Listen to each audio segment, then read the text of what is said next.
Señor, te agradecemos porque tú eres fiel, porque en tu soberanía nos has guardado, en tu soberanía nos has traído.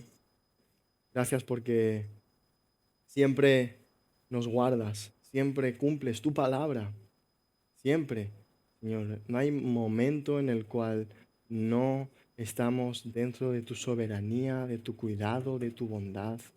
Gracias porque tú así has dispuesto que en este día domingo estemos reunidos y queremos escuchar tu palabra como oraba hermano Joseph. Queremos estar dispuestos a someternos a tu verdad. Por esto te pido que tú me uses, aun siendo un vil pecador, para ser claro con mis hermanos. Que tú bendigas tu palabra, ni más ni menos que tu santa palabra. Te damos las gracias y te adoramos. En tu nombre, Jesús. Amén. Hace unos años, para aquellos que no lo sabéis, mi padre viajó a Irlanda. Padre, por gracia del Señor y su soberanía, pues terminamos aquí debido a su trabajo, más o menos cuando yo tenía 4 años. Y hace unos 5 años aproximadamente, 4 o 5 años, pues él tuvo que irse a Irlanda por temas de trabajo. Y en los primeros meses, pues lo normal es que no hablábamos mucho por videollamada, pues lo normal cuando alguien está en otro país, ¿no? Y me acuerdo que un día, no sé si nuestra hermana Renata se acuerda, pero yo me acuerdo muy bien que estaba hablando con ella, estaba mi madre también, y creo que estábamos hablando de comida, algo que nos encanta, por supuesto. Y en ese tema de la comida, algo dijimos de que, uy, sí, este plato está súper bueno, y yo me salió naturalmente, no me acuerdo por qué, pero dije de manera natural y espontánea, ah, sí, a Marcos este plato le encantaría. Me queda mirando mi madre rara, Renata, así, ¿qué dice? ¿Se refiere a Marcos, mi hijo? O sea, el hijo de Renata. No, no, no, Marcos, mi padre. Dice mi madre, pero Marcos, ¿por qué le has llamado Marcos? Si es tu padre, ¿por qué dices a mi padre le gustaría Marcos? Digo, no sé, me ha salido natural, la verdad es que no lo he pensado mucho. Pero la segunda vez que mi madre me hizo repetirlo, a ver, ¿a quién te refieres? A mi padre. Me fue muy extraño el hecho de llamar a mi padre por su nombre. Siendo que mi padre tiene un nombre, se llama Marcos, sus conocidos le llaman Marcos, sus amigos le llaman Marcos, y en ningún momento mi madre se ha sorprendido porque en este caso Renata en la conversación le llamara Marcos, porque su nombre de hecho es Marcos. Pero sí que se sorprendió cuando yo, su hijo, le dije Marcos. ¿Por qué será? ¿Tú crees, no? ¿Por qué será que el título, en este caso, de padre, se asocia a una persona en específico y cuando no le llamas padre a esa persona que es tu padre, es un poco extraño, un poco fuera de lugar, como un poco distante, ¿no es cierto? Marcos, esa persona, no.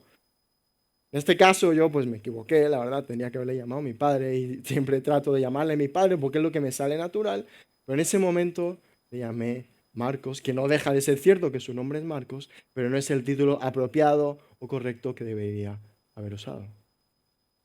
Hermanos, de la misma manera, aunque Dios tiene distintos nombres en la palabra del Señor, los cuales hemos estado estudiando, como el de Yahweh, que muestra, ¿verdad?, su infinitud, Elohim, que muestra su poder incomparable, Adonai, que muestra su soberanía total, la roca, que indica su confiabilidad.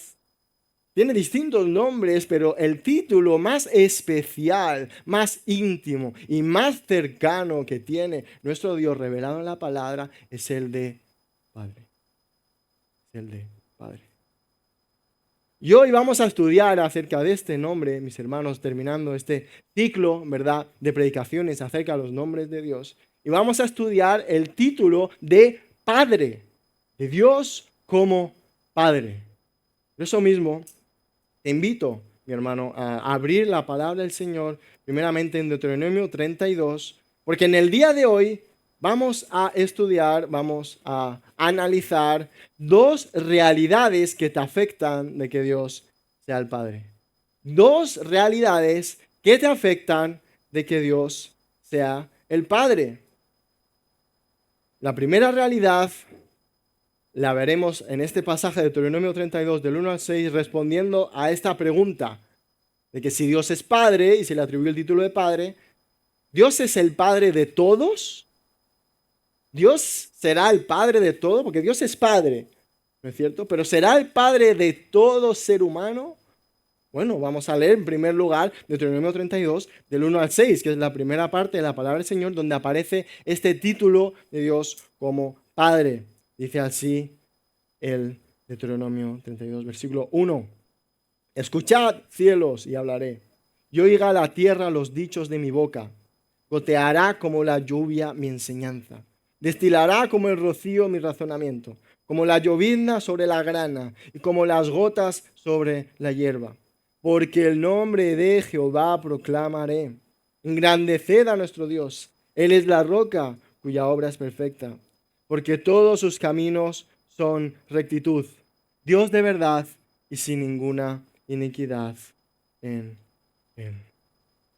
Hermanos, gloria al Señor por esta su palabra. Y antes de leer versículos 5 y 6, es importante que recordemos que aquí quien está hablando y quien está expresando estas palabras es Moisés. Moisés, a muchos les suena quién es Moisés, ¿no? Aquel que abrió el Mar Rojo, aunque en verdad fue Dios a través de Moisés, ¿no es cierto? Y es el líder del pueblo de Israel en el Antiguo Testamento que Dios, en su soberanía, deseó levantar, aun a pesar de sus quejas, ¿no? Que decía, no, es que yo no sé hablar bien, no, es que yo no soy el idóneo para esto, no, es que no. Y el Señor dijo, ¿acaso yo no he hecho la boca, verdad, del mudo? ¿Acaso yo no he hecho absolutamente todo? Él le escogió. Se reveló a él como el yo soy, el Dios yo soy. Y después de haber liberado al pueblo de Israel de 400 años de esclavitud, salieron y dieron vueltas por el desierto. Y estaban yendo a la tierra prometida que el Señor les dio. Sin embargo, el pueblo de Israel se rebeló. El pueblo de Israel pecó. Dios dio sus mandatos, ¿verdad? Dio la ley mosaica en el monte Sinaí, como podemos ver en Éxodo 19. Sin embargo, ellos se rebelaron contra el Señor. Y Dios, como castigo en este caso a esa generación que se rebeló, dijo, mira, ninguno de los de esta generación va a entrar a la tierra prometida. Vas a estar 40 años dando vueltas, ¿verdad? Y los únicos que iban a entrar en este caso era Josué y Caleb. Ni aún Moisés iba a entrar en la tierra prometida porque desobedeció a Dios a la hora de dar 2 golpes a la roca, ¿verdad? La roca de Meriba en Números 20. Números 20. Entonces, hermanos, dentro de este contexto, el libro de Deuteronomio es el último de los escritos por Moisés, conocido como el Pentateuco, los 5 primeros libros de la Biblia, Génesis, Éxodo, Levítico, Números y Deuteronomio. Y este quinto libro, curiosamente, es un libro en el cual se relata las predicaciones de Moisés. Es decir, las últimas predicaciones antes de él morir acerca de la ley. Y es importante saber esto porque en los campos de Moab, justo a las puertas de entrar en Canaán, en la tierra prometida, Moisés está predicando a los hijos de Israel, los cuales ya eran de la nueva generación y que sí iban a tomar posesión de esa tierra. Y como muchos de ellos eran pequeños, ¿verdad? Eran algunos bebés, niños, cuando en este caso Dios dio la ley a Moisés, él se las está explicando. Está haciendo una serie de predicaciones al pueblo de Israel para que recuerden que la ley, en este caso, que Dios le dio, era lo que debían seguir, por lo cual se debían guiar para tener éxito en esta conquista de, en este caso, la tierra de Canaán. La tierra que hoy conocemos como Israel y Palestina, ¿cierto? Esa fue la tierra donde el Señor les guió a tomar posesión. Pero no antes de que Moisés les dijera, mira, tenéis que tener muchas capacidades militares para tomar la tierra. Él simplemente se centra en explicarles la palabra de Dios. La palabra de Dios que tenían hasta ese momento, la ley, ¿verdad? Y se lo está enseñando, les está diciendo, mirad, tenéis que seguir la palabra, no tenéis que dejaros guiar como la anterior generación que se corrompió delante del Señor. Y después de darles una larga explicación acerca de la ley, en Éxodo 32, lo que estamos leyendo, son las últimas palabras de Moisés advirtiéndoles en contra del pecado que cayeron sus antepasados, pero en forma de poesía. Si os dais cuenta en vuestras Biblias, seguramente aparece un título que pone Cántico de Moisés, ¿cierto? Arriba del versículo del capítulo 32. Bueno, este cántico de Moisés es una poesía que él pronunció, que él escribió a la hora de querer exhortarles al pueblo de Israel a que obedezcan a Dios, a obedezcan la ley, pero de manera poética. De manera poética. Aquí hemos visto, ¿verdad?, en el versículo del 1 al 4, cómo Moisés está comparando su enseñanza como la lluvia, dice el versículo 2, que destilará como el rocío mi razonamiento, como la llovizna sobre el grama. como las gotas sobre la hierba.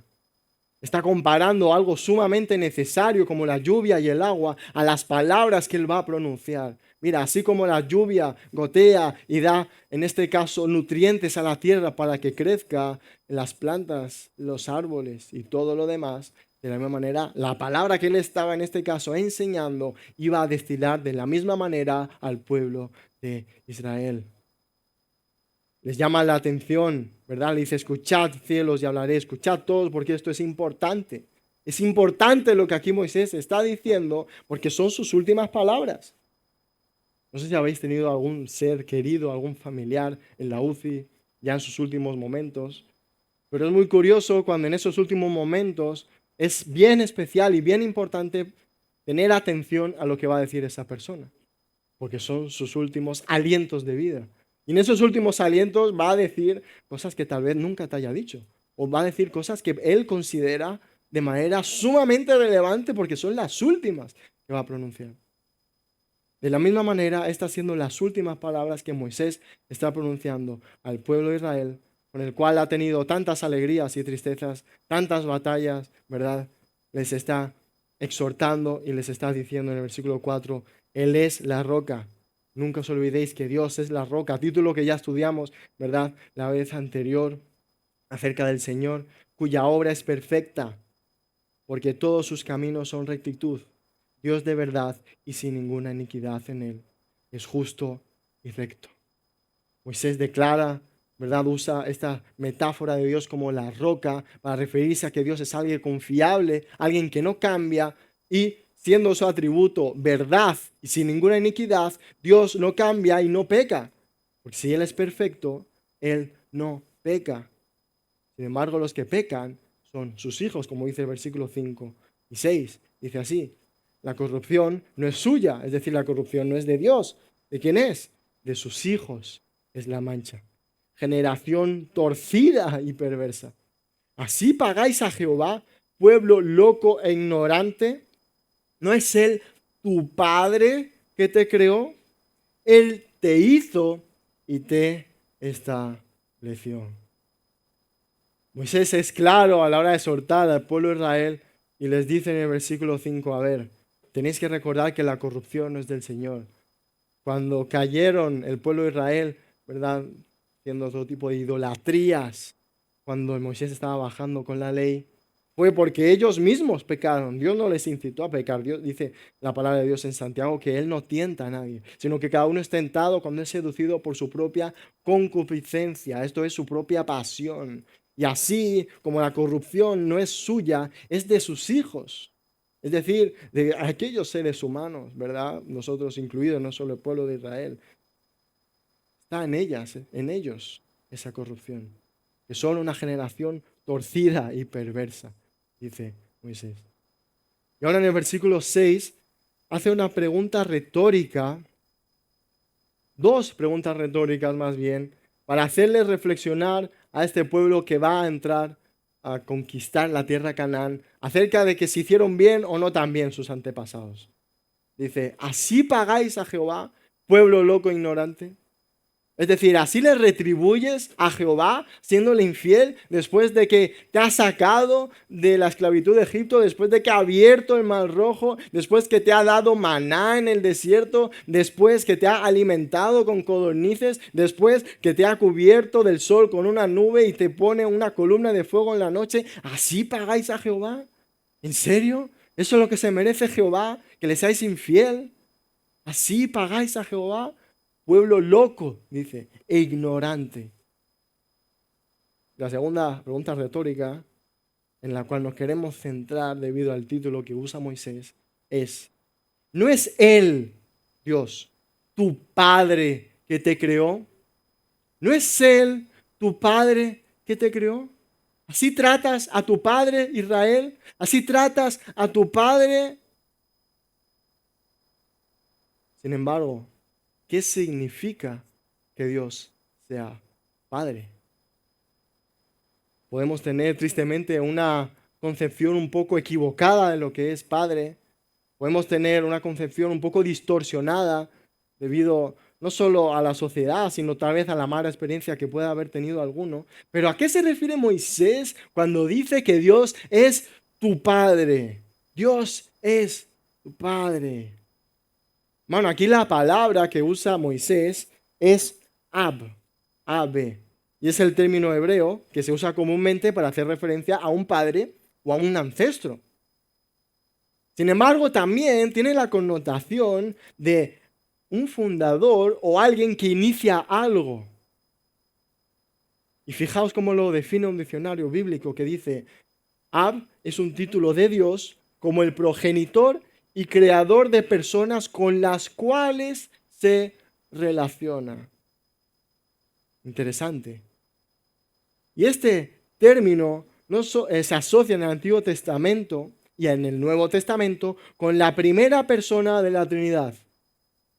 Sabemos, la palabra del Señor así lo expresa, que Dios es trino. ¿Qué quiere decir esto? Dios es uno, ¿verdad? Pero en tres personas. Es algo que nuestra mente no consigue comprender, pero es lo que dice la palabra del Señor. Y este título se asocia a la primera persona de la Trinidad, siendo la segunda Jesucristo y la tercera el Espíritu Santo. Los tres Dios, sin embargo, las tres personas distintas de la deidad. Y este título solamente se asocia a Dios el Padre. Dios, la primera persona de la Trinidad. Fijémonos cómo no solo está en el Antiguo Testamento, sino en el Nuevo Testamento también esta realidad. En el Antiguo, otro texto, Salmo 89, 26, dice lo siguiente: Él me clamará, mi Padre eres tú, mi Dios y la roca de mi salvación. Este salmo no lo escribió David, sino que lo escribió Etán Ezraíta, un director del coro como Asaf, ¿verdad? Alguien que lideraba la alabanza, por así decirlo, en el pueblo de Israel. Y él escribió acerca del pacto davídico, el pacto que Dios hizo con David. Y él está diciendo que David, refiriéndose a él, le clamará a Dios diciéndole: mi Padre eres tú, mi Dios y la roca de mi salvación. Esto muestra, ¿verdad?, la gran intimidad que tenía el rey David con Dios, que era tan íntimo que le decía: mi Padre eres tú. Y de la misma manera, Jesucristo usa este término para referirse a Dios, el Padre, la primera persona de la Trinidad, en Mateo 7:21. Dice así: no todo el que me dice Señor, Señor, entrará en el reino de los cielos, sino el que hace la voluntad de mi Padre que está en los cielos. Y en el final del Sermón del Monte, que es donde vemos este versículo, Jesús está exhortando a aquellos que se dicen ser cristianos, pero no hacen la voluntad de Dios, de que mira, no todos entran en el reino de los cielos. ¿Sino quiénes? Sino aquellos que hacen la voluntad de ¿quién? De mi Padre, que está en los cielos. No es mi Padre terrenal, sino aquel celestial que está en los cielos. Esto también lo ha dicho anteriormente Jesucristo en Mateo 6:9, cuando presenta el principio de la famosa oración del Padre Nuestro, donde ahí también amplía ese término. Aquí está diciendo que es mi Padre, es decir, Dios, la primera persona de la Trinidad, es Padre de Jesucristo, ¿verdad? Tienen esa relación paternal, pero de la misma manera, en Mateo 6:9, dice Jesús, debemos orar a Dios como Padre Nuestro, ¿verdad? En plural, es nuestro Padre también. Nuestro Padre. Entonces, hermanos, la primera persona de la deidad se le llama el Padre porque es el Padre primeramente de Dios, el Hijo Jesucristo, como lo vemos en Mateo 12:50 y este mismo texto de Mateo 7:21 que hemos leído. A quien engendró desde la eternidad pasada, siendo este preexistente, como dice 1 Juan 5:1. Este es un término un poco extraño, pero es importante entender que aunque Dios el Padre y Dios el Hijo tienen esa relación paternal, en ningún momento Dios creó a Jesucristo como si fuera una criatura. Porque la palabra del Señor así lo enseña, que Dios, Jesús, es preexistente. Y en Juan 10:31 dice el propio Cristo que yo y el Padre uno somos. Son uno. Y de la misma manera los judíos en ese texto, curiosamente, entendieron que Jesús estaba haciendo igual a Dios y quisieron apedrearlo. Porque nadie en su sano juicio decía: Dios y el Padre uno somos, ¿verdad? Eso es un término que solo Jesucristo puede usar, obviamente, porque Él es uno con el Padre. Él es el Verbo encarnado. Es la segunda persona de la Trinidad. Él es el Hijo y Dios es el Padre, siendo ambos Dios. Poco locura, ¿cierto? Bueno, es lo que expresa la palabra del Señor, mis hermanos. En este lado de la eternidad no lograremos entenderlo y yo creo que en el cielo seguiremos abundando en esas riquezas y en esa profundidad, la sabiduría del Señor. Pero es claro tener esto en nuestra mente, mis hermanos, lo que presenta la palabra del Señor. Pero de la misma manera que Cristo llama a Dios el Padre, al igual, Dios es Padre de todos aquellos que confían en Él como hijos adoptados. Esto lo leemos en Gálatas 4, del 4 al 6. Dios es Padre de todos aquellos que confían en Él como hijos adoptados.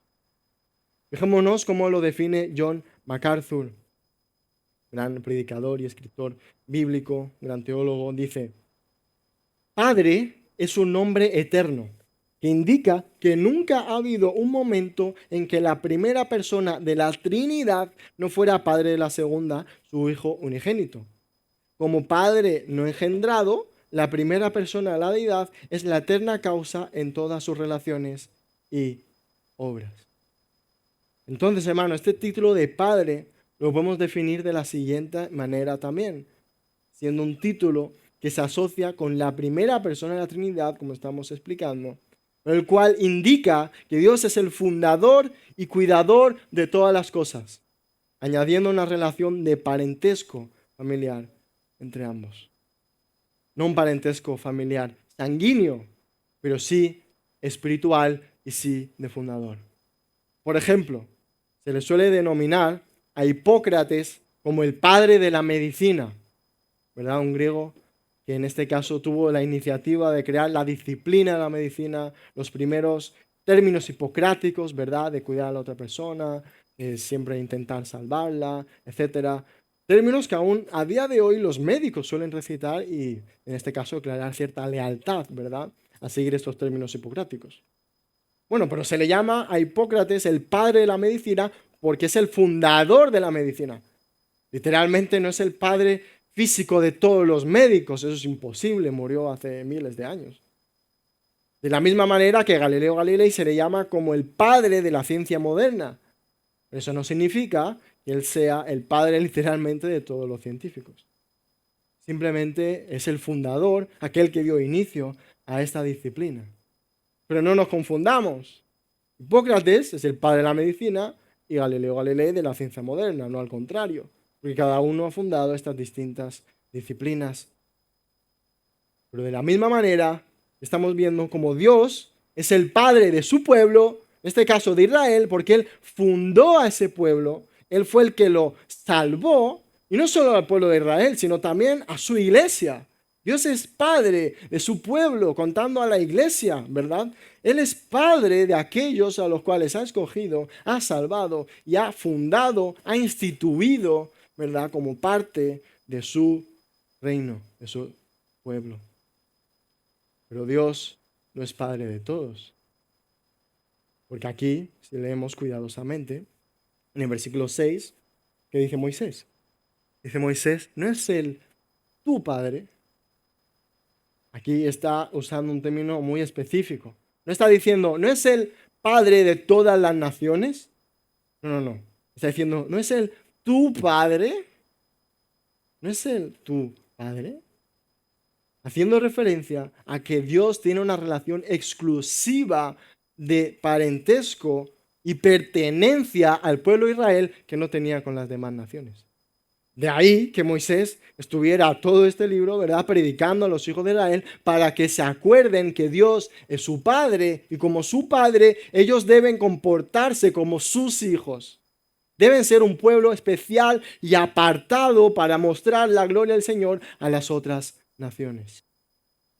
Y de la misma manera, hermanos, la iglesia, su iglesia, aquellos que han creído en Jesucristo, son hijos de Dios y Él es su Padre y deben comportarse como sus hijos para mostrar su gloria a todos aquellos que no le conocen. Él es tu Padre. Y si tú aún tienes dudas, ¿cómo es esto? ¿Cómo es que Dios no es Padre de todos? Bueno, leamos Juan 8:44. ¿Qué dice Jesucristo acerca de esto? Dejémonos. En Juan 8:44, donde está hablando a judíos, está exhortándoles y les está diciendo acerca de la diferencia de Dios como el Padre de Jesús y Padre de aquellos que creen en Él, le dice a estos judíos que estaban siendo rebeldes a sus enseñanzas: vosotros, es decir, Jesús diciéndole a los judíos, vosotros sois de vuestro padre el diablo. Wow. Y los deseos de vuestro padre queréis hacer. Él ha sido siempre homicida desde el principio y no ha permanecido en la verdad, porque no hay verdad en él. Cuando habla mentira, de suyo habla, porque es mentiroso y padre de mentira. Wow, qué fuerte. Esto es una realidad que no podemos escapar, mis hermanos. O se es padre de Dios, o sea, o Dios es tu padre, o el diablo es tu padre. Sabiendo que todos somos criaturas de Dios, pero no todos son hijos de Dios. No todos tienen esa relación íntima y cercana de hijos con Dios. Me acuerdo una vez que estaba en el trabajo y como, bueno, es cultura española, imagino que lo sabréis. Y si no, os invito a adquirir esta cultura. En el trabajo por la mañana te sales a tomar un café, ¿verdad? Desayunar con tus compañeros, relajarte un poco y luego ya vuelves al trabajo. Y en medio de pues, ese café, pues siempre la gente habla de temas diversos, ¿verdad? Hay un poco de todo. Y un día, la verdad es que me sorprendió mucho porque imagínate, a las 8 de la mañana, todo cansado, con sueño, tus neuronas están empezando a funcionar y de repente yo me siento en la mesa y me dice uno de los jefes: oye, Joao, ¿todos somos hijos de Dios? Y yo soy sincero que debería haber respondido con más gracia, más misericordia, pero tenía tanto sueño, estaba tan cansado que solo le miré y dije no. Y seguí con mi desayuno. Se quedaron así: oye, pero ¿cómo yo? Pero ¿cómo dices eso? Y ya la mesa se revoltó: oye, pero qué exclusivista, oye, pero qué mal, oye, ¿cómo dices esto y tal? Digo, bueno, perdón, pero es que lo que dice la palabra del Señor, esta explicación mucho más breve, obviamente, porque es una exposición más larga de la palabra, ¿no? Pero llegamos a la conclusión que, mira, Dios ha creado absolutamente todo, todo, cada ser humano, es criatura suya, de hecho es pertenencia suya, pero no todos son hijos de Dios, solo su pueblo. En este caso Moisés está hablando a Israel, pero su pueblo, su iglesia y todos aquellos que han creído en él a lo largo de la historia, sean israelitas o no, sean de cualquier nación, pero aquellos que son pueblo del Señor son sus hijos especiales. Eso generó mucho revuelo, no te lo voy a negar. Pero es la verdad que enseña la palabra del Señor. Y es importante saber esto, porque si predicamos un evangelio light que abre las puertas a que no, todo es hijo de Dios y da igual lo que hagas porque tú eres hijo de Dios, el incrédulo puede pensar: oye, pues qué bien, no tengo que hacer nada, tengo que simplemente seguir mi vida porque ya soy hijo de Dios. Y cuando me muera, bueno, me voy al purgatorio un rato y luego ya veré si voy al cielo.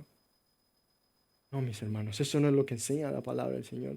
Lo hemos leído. Aquí Jesús está haciendo una diferencia y fijaros que está hablando a judíos que pensaban que por el mero hecho de ser linaje físico de Abraham iban a entrar en el cielo. Y él dice: no, no, no, vosotros sois hijos de diablo porque hacéis lo que vuestro padre el diablo hace. Es mentir, pecar, es destruir. Y tú te puedes preguntar: bueno, ¿pero acaso no todos pecamos?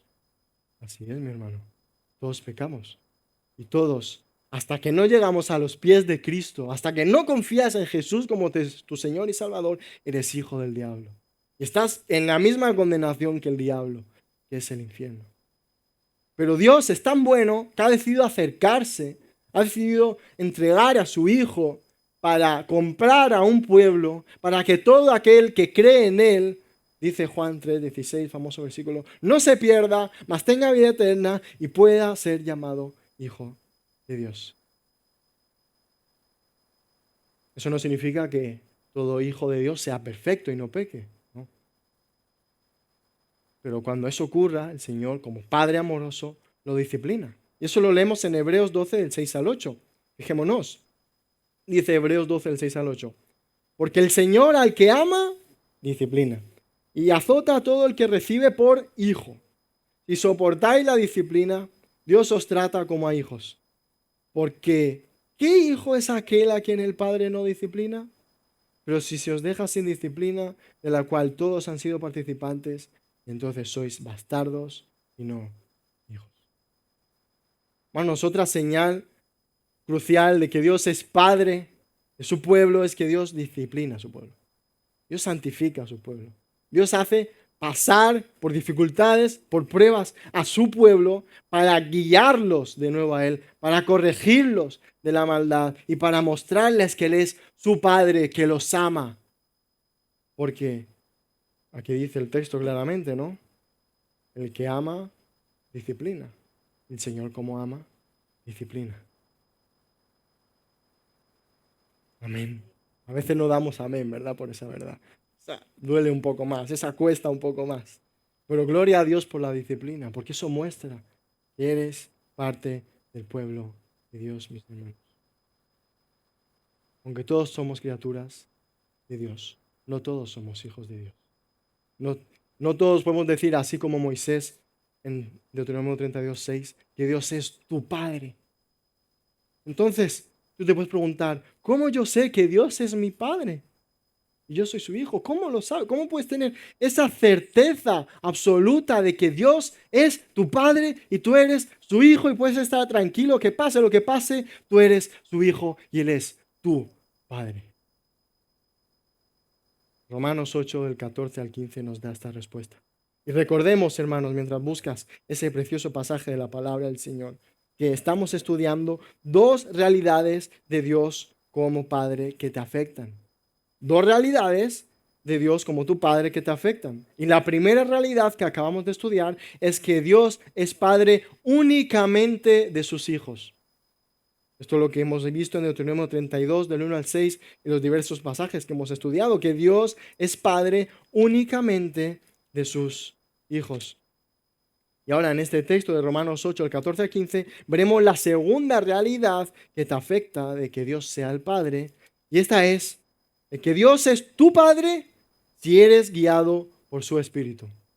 Dios es tu Padre si eres guiado por su Espíritu. Fijémonos, Romanos 8, del 14 al 15, dice lo siguiente el apóstol Pablo.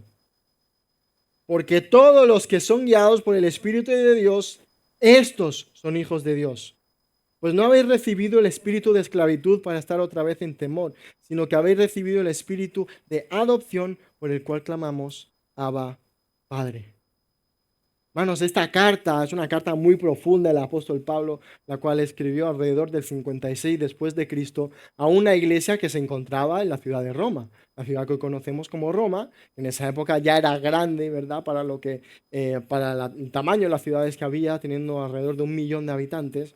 Y Pablo expresa en los primeros capítulos este deseo que tenía de ver a los romanos, pero él sabía que ellos no habían tenido instrucción apostólica cercana. Entonces les escribe esta carta de 16 capítulos con mucha doctrina que habla de muchas cosas, que te invito totalmente a estudiarla en tu casa. De hecho, fue la carta la cual estaba estudiando Martín Lutero y Dios transformó su corazón, ¿verdad? Estudiando esta carta de Romanos. Y es en esta carta en la cual el apóstol Pablo está exponiendo en primer lugar cómo todo ser humano está condenado al infierno. Los judíos porque tienen la ley y no pueden seguirla, y los gentiles porque tienen su conciencia y no pueden tampoco seguirla. Entonces ninguno va a tener excusa en el juicio final, pero Dios, expresa en el capítulo 3, adelante, ¿verdad? Ha traído una solución. Y dicha solución es justificar, es decir, es traer la justicia de su Hijo Jesucristo a todos aquellos que creen en Él por fe. A todos aquellos que creen en Él, ¿verdad? Y depositan su confianza en Jesús.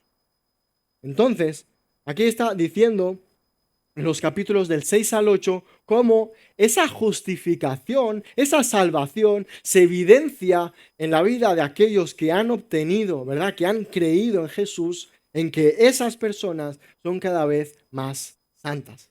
Más santas. Esto es lo que se conoce como el proceso de santificación que Pablo está explicando en estos capítulos.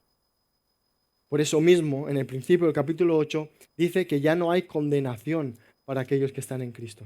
Es decir, aquello que ha creído en Cristo ya no es condenado al infierno porque Cristo ya cargó esa condenación por él en la cruz y esa demostración de la salvación que Cristo ha efectuado se muestra cuando aquellos que han creído son guiados por el Espíritu Santo. Dice así el versículo 5 y leemos en el versículo 11, mis hermanos, esta profunda verdad. Por eso en el versículo 14 dice el apóstol Pablo que todos los que son guiados por el Espíritu de Dios, estos son hijos de Dios. Los que son guiados por su Espíritu, esos son hijos. Los que son guiados por el Espíritu. ¿Pero qué significa ser guiado por el Espíritu? Bueno, el Espíritu Santo, siendo aquel que inspiró la palabra de Dios, guía a sus hijos a obedecer su palabra. Entonces, todos aquellos que son guiados por el Espíritu a obedecer su palabra, declara el apóstol Pablo que son hijos de Dios. Es razón indiscutible de que son hijos de Dios, porque ya hemos leído en Romanos 8:9 que todo aquel que tiene el Espíritu de Cristo, es decir, el Espíritu Santo, es hijo de Dios. Y el que no tiene el Espíritu Santo no es hijo de Dios. Entonces, si una persona tiene el Espíritu Santo, va a ser guiado por el Espíritu Santo. Esto es lo que está declarando el apóstol Pablo, ¿verdad? Que todos aquellos que son guiados por el Espíritu de Dios es una certeza absoluta que son hijos de Dios. En el versículo 15 les exhorta de manera clara que estas personas, hablando a los romanos, ¿no?, que habían recibido el Espíritu Santo, habían creído en Cristo, no habían recibido un espíritu de esclavitud. No habían recibido un espíritu que les hiciera esclavos del pecado de nuevo. ¿Por qué? Porque han recibido un espíritu de adopción. Y este es el punto, mi hermano, mi hermana. Ninguno nace siendo ya parte de la familia del Señor. Dios, como se dice comúnmente, aunque esto no está en la palabra literalmente, pero sí la idea de que Dios no tiene nietos. ¿Has escuchado alguna vez eso? Dios no tiene nietos. ¿Qué significa eso? Que por mucho que tu padre, que tu bisabuelo, que toda tu familia haya sido creyente o es literalmente hijo de Dios, ¿verdad? De manera genuina y verdadera, eso no te garantiza a ti ser hijo de Dios.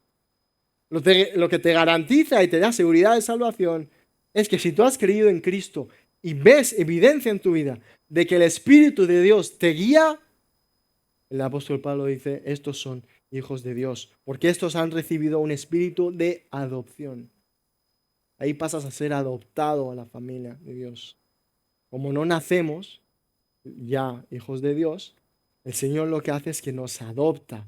Lo que usa para adoptarnos es la fe en Cristo y deposita su espíritu como un sello de esa salvación, como un sello que garantiza, mira, este es mi hijo, está sellado, un hecho irrevocable. ¿Por qué? Porque tiene el Espíritu Santo el cual lo guía a vivir en santidad. Esos son hijos de Dios. Sin embargo, el propio apóstol Pablo, el cual es un hijo de Dios, en Romanos 7, un poquito antes, declara una realidad un poco controvertida para algunos. Es que en Romanos 7 está haciendo una comparación de cómo la ley servía para evidenciar el pecado que había en él.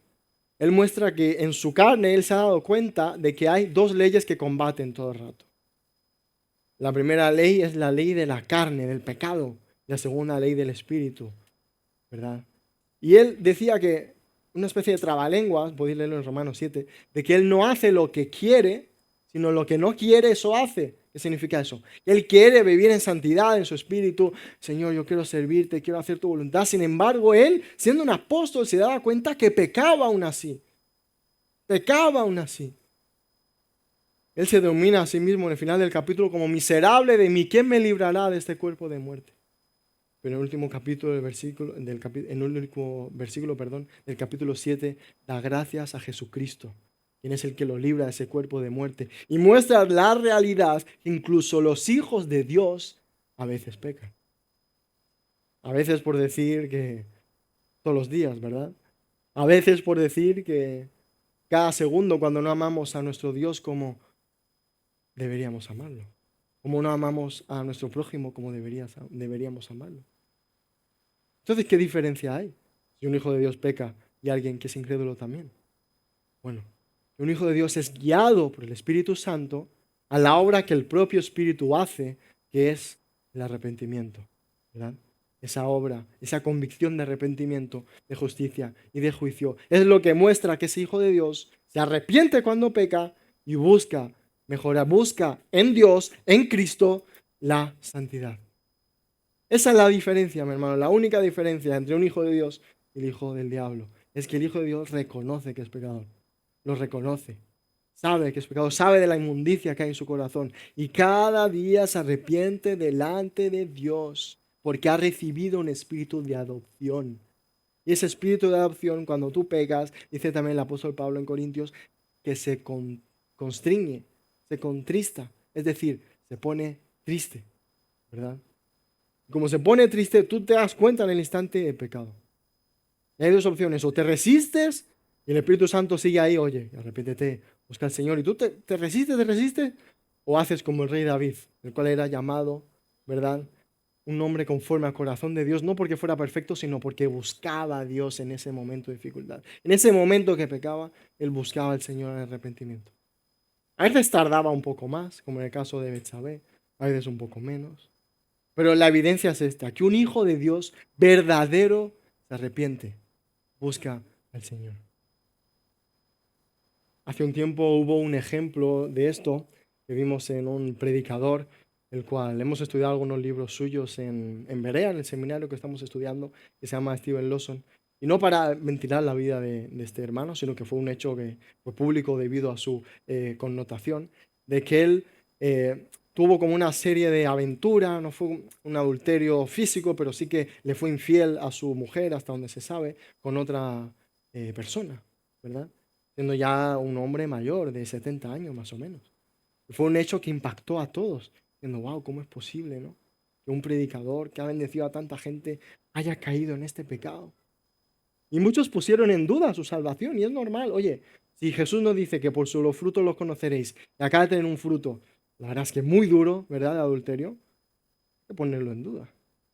Pero el Señor en su soberanía evidenció que este predicador sí era un hijo de Dios cuando hace unos meses él escribió una carta de arrepentimiento, donde él mostró a su iglesia, fue disciplinado, ¿verdad?, por su iglesia, aceptó, después de un tiempo aceptó la disciplina del Señor, la disciplina de la iglesia, la disciplina en la cual busca la restauración del creyente, y mostró y evidenció que él era un hijo de Dios. ¿Por qué?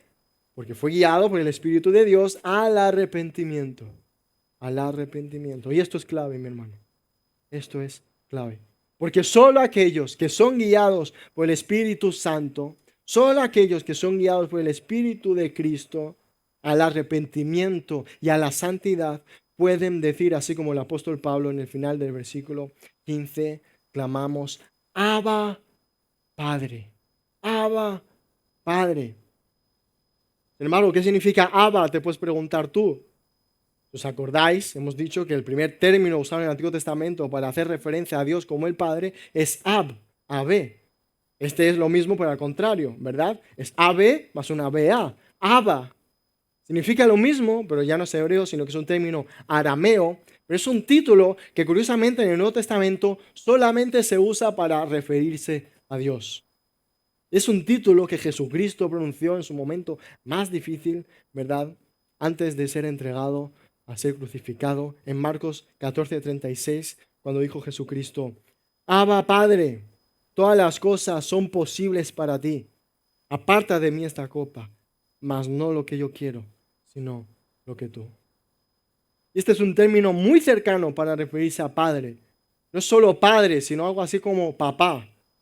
Pero no nos confundamos, muchos han distorsionado este nombre y han querido hacer de Dios como un papi, ¿verdad? Como un papito.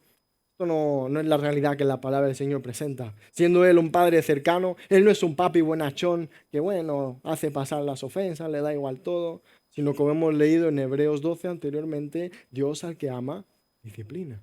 Y Dios, un padre, incluso si los padres físicos disciplinan, cuanto más Dios. Por eso Dios, siendo un padre cercano, también este término no solo hace referencia a la intimidad con Dios como el Padre, sino también a la sumisión que sus hijos deben tener a Él por su autoridad. Por su autoridad. Porque el que manda una casa debiera, ¿verdad?, mandar el Padre. El Padre dice, no se hace esto, el hijo que tiene que hacer, obedecer. La cosa es que le cueste al hijo.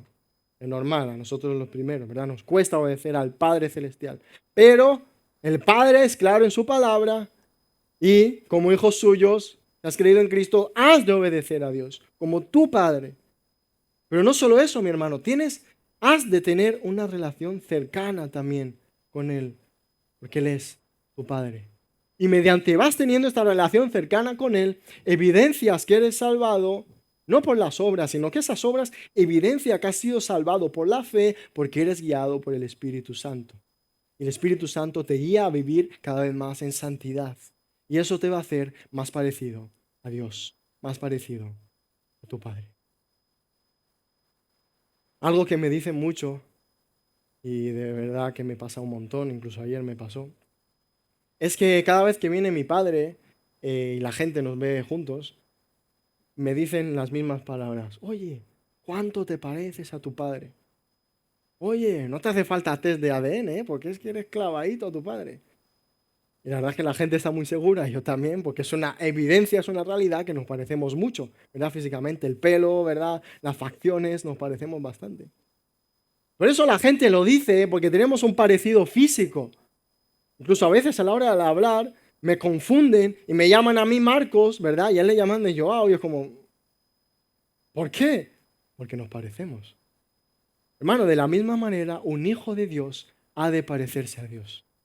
Si un hijo de Dios, si alguien, una persona, se declara hijo de Dios, pero no se parece a Dios, no anda en santidad, no se arrepiente, no lee la palabra, no ora, hermano, esa persona no es hijo de Dios, es hijo tristemente del diablo.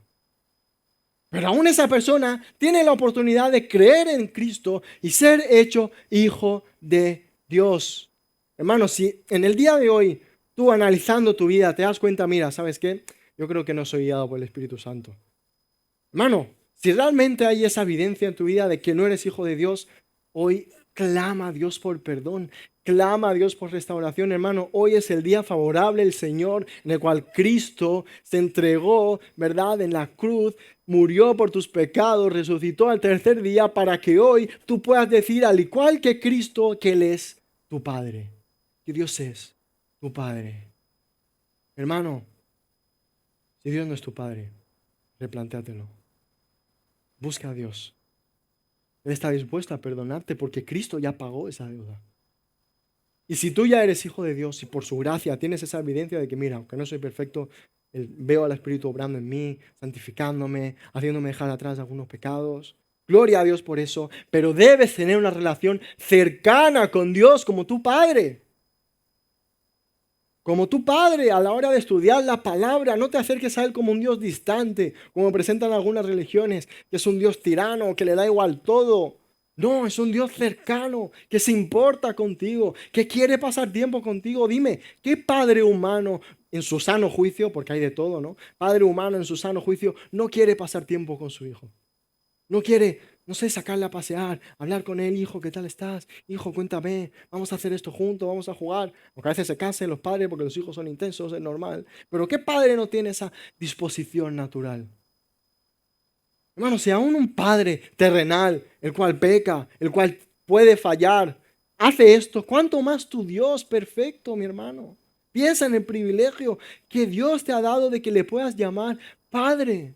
Cristo ha muerto, Cristo se ha sacrificado, la segunda persona de la Trinidad, obedeciendo al Padre, se ha sacrificado para que tú al creer en Él puedas llamar a Dios de Padre.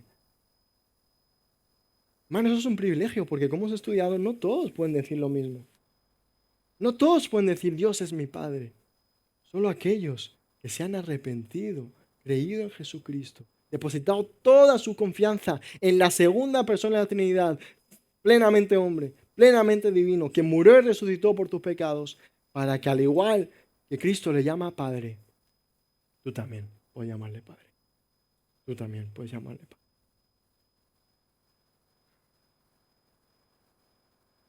Hace un par de años, un veterano del ejército estadounidense llamado Scott Miller había pasado toda su vida con una pregunta sin respuesta. Y esa pregunta era, ¿quién es mi padre? Él no conoció a su padre en toda su vida porque su madre fue madre soltera y nunca le quiso decir, o incluso posiblemente ella no sabía muy bien quién era su padre. Y Scott vivió toda su vida prácticamente con esa interrogante: ¿quién es mi padre? Era algo que le angustiaba y le siguió angustiando cada vez más cuando en los últimos días de su vida fue diagnosticado con un cáncer terminal. Eso quiere decir que ya le quedaba poco tiempo de vida y él pensaba en sí: ¿cuánto me gustaría conocer a mi padre antes de morir? Y en esa situación, la enfermera que cuidaba de Scott conoció de su historia, habló con él y se sintió conmovida, ¿verdad?, por esa historia y trató de ayudarle. Trató de buscar en distintos periódicos, distintas revistas, distintos lugares, páginas amarillas en aquel entonces, para buscar quién era el padre de esta persona. Y milagrosamente encontró a alguien que se llamaba Dale y que se parecía bastante físicamente a Scott. Y gracias a la familia de esta persona se puso en contacto con él, hablaron, dialogaron y se dio cuenta que realmente esa persona era el padre de Scott. Y cuando Dale lo supo, en ese momento se acordó de una relación que tuvo a temprana edad con una chica, luego se mudó de ciudad, no volvió a saber nada más de ella. Y esa chica era la madre de Scott. Y él, arrepentido obviamente por esa situación, fue a buscar a Scott, ¿verdad? Condujo, vivían en ciudades distintas, pero condujo todo el rato hasta el hospital. Y cuando lo encontró, dicen y comentan los enfermeros que fue un encuentro muy bonito, muy personal, porque sin ninguna palabra los dos se dieron cuenta, ¿verdad?, de que era su padre y Scott era su hijo. En ese momento, de manera humana, obviamente, dicen que Scott sintió mucha tranquilidad y poco tiempo después murió tranquilo.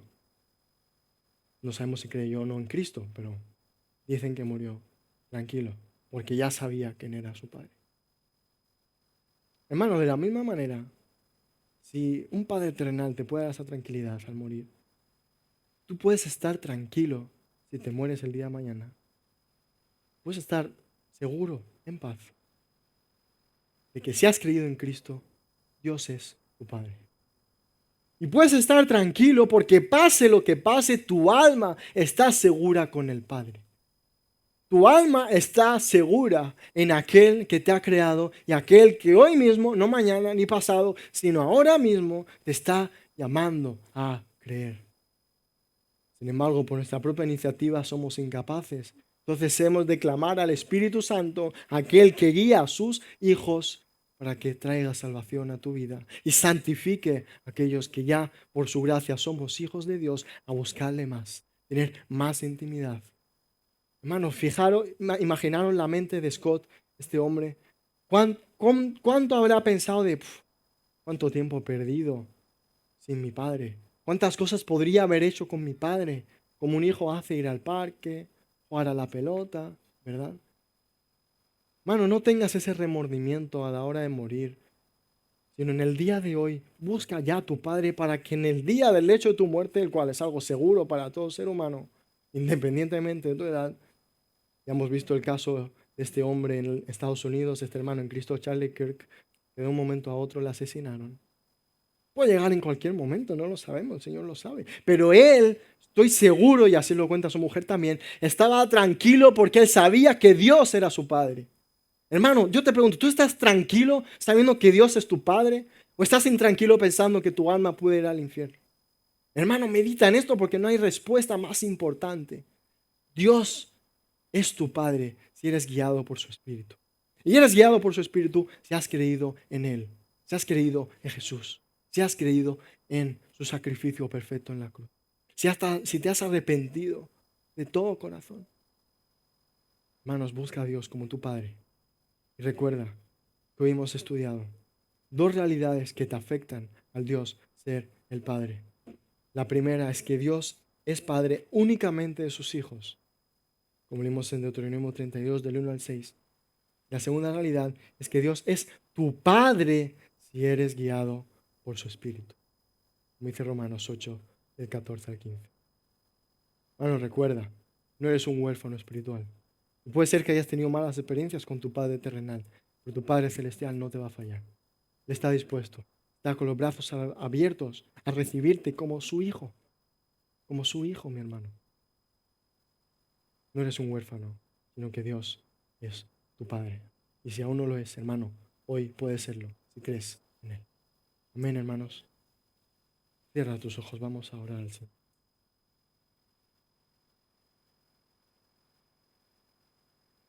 Señor, te damos las gracias por tu misericordia. Gracias porque tú eres el Dios que se ha revelado como nuestro Padre. Es el Dios que soberanamente ha decidido que viles pecadores como nosotros seamos sus hijos. Y te agradecemos por esta gran verdad, Señor. Esta gran verdad que no merecemos. Esta gran verdad que realmente no dimensionamos el privilegio que es, Señor. Que tú seas nuestro Padre. Perdónanos, Señor. Porque no te buscamos como nuestro Padre. A veces te buscamos de manera distante, de manera lejana. Y no recordamos que tú eres un Padre, está deseando tener relación con sus hijos. Un Padre que salva a aquellos que están escuchando tu palabra porque tú los has escogido desde antes de la fundación del mundo. Gracias por ser nuestro Padre, Señor. Gracias por ser nuestro Dios, por ser el que nos cuida, ser el que nos guía, ser el que nos capacita. Señor, te damos las gracias porque tú eres fiel, porque tú nunca fallas, porque en tu fidelidad hoy nos has traído aquí y tenemos la convicción de, al creer en ti, tu sacrificio, Jesús, Dios es nuestro Padre. Somos coherederos con Cristo por su gracia y amor y heredaremos el reino de los cielos por tu bondad. Gracias por adoptarnos. Cristo Jesús. Amén.